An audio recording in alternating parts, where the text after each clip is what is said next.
Welcome back. Great to see you again in this second session. Hopefully you were in the first one as well. This second session is looking at transferable you.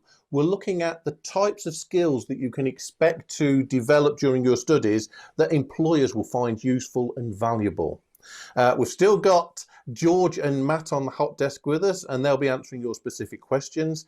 And HJ is here. So HJ, we didn't get a chance to get the comments from the previous session. So would you like to run us through some of the points made at the end of the last session? Yeah, well, we did talk about cats being good for our well-being, but Alison pointed out that it's not good when they sit on your keyboard. Your tutor may be a bit confused with all the output that cats end up doing. Tony, for his well-being, tries to walk around the block. It's always good to get some fresh air and clear your head. And we've got some great questions as well for our guests coming up. So I know you're introducing guests from two different sectors, and Natasha's wondering how in demand are foreign languages, and Mohammed is asking how would you describe an open degree to an employer as well. So it'd be great if we can help Natasha and Mohammed out with those questions. I know our fantastic guests will probably have lots of experience and knowledge to help us with that. Absolutely, absolutely. So we'll make sure we cover those as we go through the chat. So my guests in the studio today are Pam. Pam is a solicitor and a director at Lewis Rogers. Oh, we've got a dog with us, not mine for a change. Not mine. And we've got Sam, who's one of our student experience managers. And we've also got Andrea, Chief People Officer at East Kent Hospital. So we've got a real range of people who can give us some insights today. Now, you've got a question going across the screen at the moment, asking what skills are you learning at the moment that you think could be used in the workplace. So if you want to start answering that, and we'll come back to your comments in a few minutes. And we're going to start with Sam. So Sam, we build employability skills into our modules in FBL. So could you tell us about them and how we expect students to use them in the workplace? Sure. Study skills are not just useful for studying, although obviously they're very useful for studying, but you can use them in a work context as well, during your degree, but also after graduation. For example, B100 introduces students to accounts.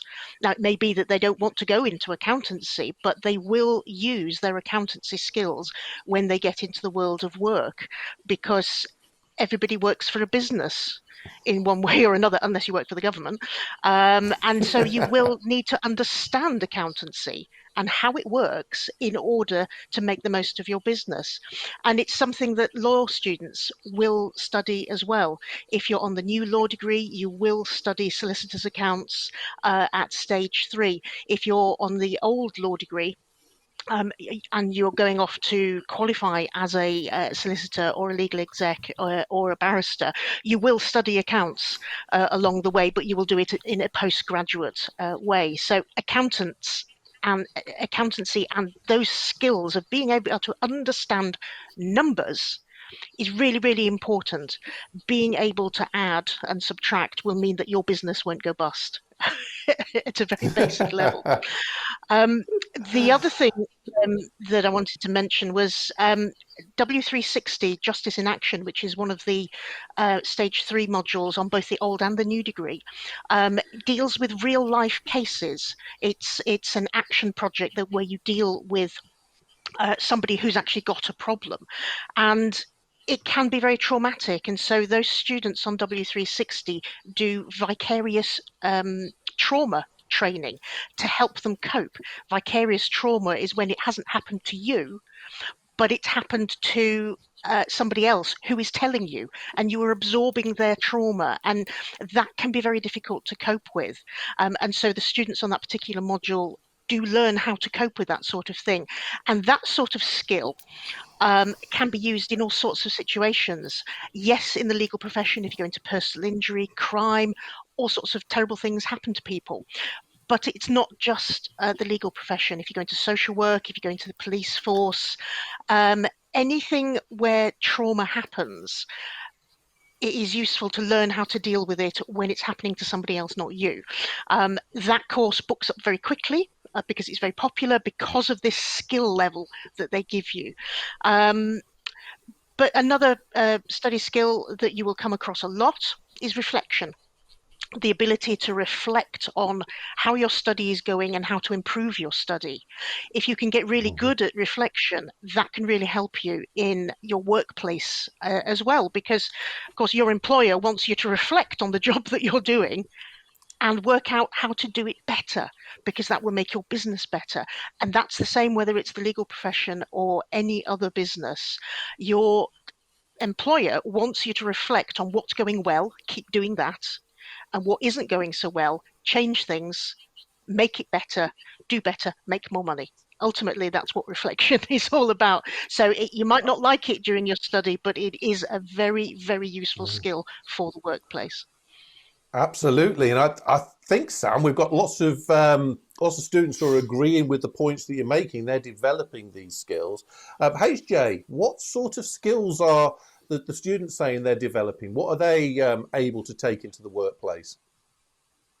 Well, there's lots of skills, as always, in the chat. And the fact that we're recognizing them, that's a big thing as well, because sometimes it can be hard to think what we're picking up as we're going along until we really reflect on it. So Luke says organizational skills and prioritizing. Jonathan says frameworks such as SWOT, Steeple, risk assessments, which provide a simple but effective way to manage yourself and teams. Tony says how to manage and interact with different stakeholders, how to think about communications, how to read accounts, how to keep going. Eileen says, I have many skills and will have gained more with the OU degree. Absolutely right. And Natasha, I love Natasha's comment. She says to follow through no matter what life throws at me, to collaborate with people from all over the world, and to use digital technology for learning, communication, and enjoy that evolves constantly. Absolutely. So some really good skills we're already starting to see. We're going to come to Pam in a moment, but I just want to remind you all there's a widget. We love a good widget. And if you're studying a law degree at the moment, tell us where you're at with your current studies, and we'll come back to that in a moment. So Pam, what skills and knowledge does your law firm look for when it's looking for new candidates? And this is quite personal. I was talking to Kyle last night, who was really excited about your answer here. So I don't know if Kyle's in the chat box. But so what do you look for when you're looking to bring new people into the firm? Well, obviously, academic skills are important. We need to know that somebody is capable of learning and passing information on, because my job is to give advice to people. However, I work in child protection law, which requires a lot of empathy.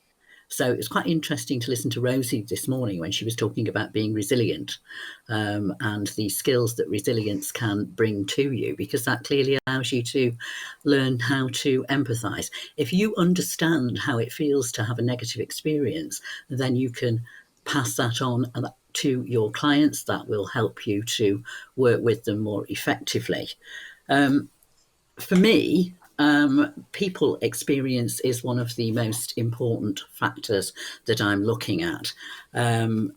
So any skills, really, any skills that you may have and may have developed over the years, working with people is exceptionally important. Bar work. People may laugh at that and think that's nothing to do with law. But do you know what? If you can deal with a difficult client in a bar, you can deal with a difficult client in an office. Absolutely perfect.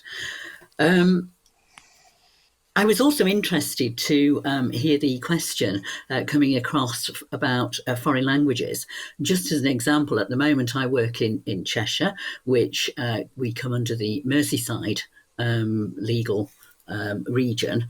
At the moment I have French-speaking Gabonese, I have Afghani, I have dealt with many Polish clients, Eastern European, Romanian, Slovakian. I have both of those at the moment as well. So yeah, foreign languages are absolutely welcomed with open arms. We will often get people coming in, they can't speak any English, and I'm on Google Translate. So Absolutely. yeah, any language you have, fabulous. Can I also say that I was really interested to hear Sam say about the vicarious trauma ability that you're, running at the OU. That is amazing, because it can be very difficult to deal with some of the cases that we do deal with. I mean, I work exclusively in family law, but exclusively in child protection. That incorporates injuries to children, deaths to children, sexual abuse, etc. Extremely distressing. So please take advantage of that. Okay. Thank you. That's excellent. And I could sit and talk for hours, but unfortunately we haven't got hours. So thank you for introducing us to those ideas. I just wanted to quickly flash up the widget on those of you studying law. At the moment, we've got 63% of you at level 1, 25% of you at level 3, and the post-grad, we've got 13% of you at post-grad at the moment. So that's brilliant. Great to see we've got some law students with us. HJ, I'm going to come to you at the end if we've got time, just to get some more comments. But I want to go on to Andrea next and just ask Andrea, what do you look for when you're recruiting? So when you're looking for new candidates, who will make it through to an interview? And keep your eyes open for the widget that's asking you about what you're going to do when you graduate. So, Andrea, what do you look for? Yeah, well, it was fascinating actually just listening to Pam there, because in reality, a lot of the qualities that are required for people studying law and looking to go into the legal profession are incredibly transferable across all professions. And my background within the NHS and the public sector, they are definitely skill sets that we look out for. But in reality, we advertise all our jobs on an open platform because we want to attract people who are genuinely interested in working within the healthcare profession. But it's important to emphasise that it's not just about doctoring and nursing. It really is about all of the other roles, professional roles that are required to support what is an immensely huge organisation. And we are looking for people who are able to bring their professional skills. The really important thing is to make sure that people, when they apply, have a good CV, that they complete the application form, because we do require an online application form to be completed, because it's asking for some very specific information. And somebody who can't complete an application form in whatever guise is not going to pass that first hurdle for shortlisting. So it's really, really important that people do complete that accurately and with full, honest information. We do undertake a DBS check, disclosure and barring service check, just to make sure that there is nothing in an individual's background that could be of a potential concern. And particularly in our organisation, we're thinking of things such as safeguarding, and again, interesting to hear some of the comments with regard to that. But that thing about making sure the application form is completed, read the question on the application. What is it asking of you? What is the job about? And then make sure you answer the question. This is like going back and doing your OU exams or your school exams. Read the question first and then fill in the answer. Don't give the answer you want to give. That's absolutely fundamental. The thing to say about DBS checks and things, just if I touch back on that, there are some offences which will never ever be filtered off of a criminal record check. But all the usual standards of checking apply. But there are one or two that are particularly critical. It is better to be honest and disclose and tell us in advance, and that goes for any employer, in all honesty, because then we can discuss that with you. Of greater concern is the integrity of the candidate, and if somebody hasn't shared that information, we're not in a position to make a judgment call, and if we find out about it later on, that's when it really does become a problem. So that's just a little bit of a word to the wise, and I think we're not naive enough to not recognise that there are follies of youth. We will have different experiences as we go through life, so that's quite key. Some fantastic advice there, Andrea. Unfortunately, I'm going to have to interrupt you because we're going to get ready for the next. But no, some fantastic advice. And I think the tip about treating an application form like an assignment or an exam is a really good one. In the same way you have to answer your questions on the TMAs, do the same on the application.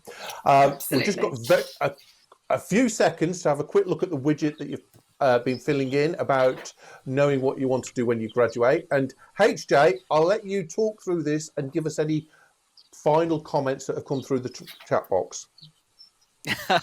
I think some people are a bit like me when answering this. So 29% of people are very sure they know exactly what they want to do when they graduate, which is fantastic. 36% not sure. 7% saying it depends on the degree classification, and 33% say really no idea. I mean, I graduated about 5 years ago. I'm in a job now and I still don't know what I want to do when I grow up. So I know how that feeling. But normally an interest comes where you least expect it. So not knowing now, there's nothing wrong with that. Taking it step by step. If you know, fantastic. If you don't, that's fine. You'll find along the way in your journey what you're really passionate about and how you can apply that in a workplace. Okay, thank you, HJ. That's fantastic. And Sam, Pam, and Andrea, thank you so much for your contributions. We'll have to have you back for a full hour. Having you for 15 minutes just isn't long enough. So just to let everybody know, we're about to go into the final session, making the most of you, looking at what you already have and presenting it in the best way.